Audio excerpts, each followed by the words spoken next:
Ayon po sa Pag-asa, sa kasalukuyan patuloy pa rin na umiiral ang hanging amihan o northeast monsoon at nakakaapekto sa Luzon.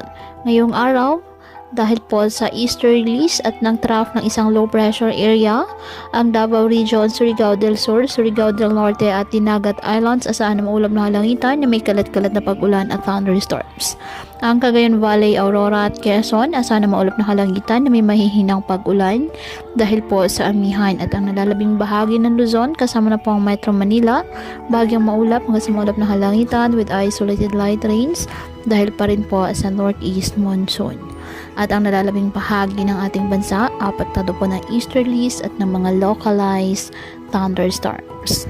Kaya patuloy po natin na pag-iingat pa din ang ating mga kababayan sa pantapat po ng mga pagbaha at pagguho ng lupa, at ugalin po na magdala palagi ng payong o kahit naman panangga sa ulan o di kaya may sa init ng araw kapag lalabas ng ating mga tahanan.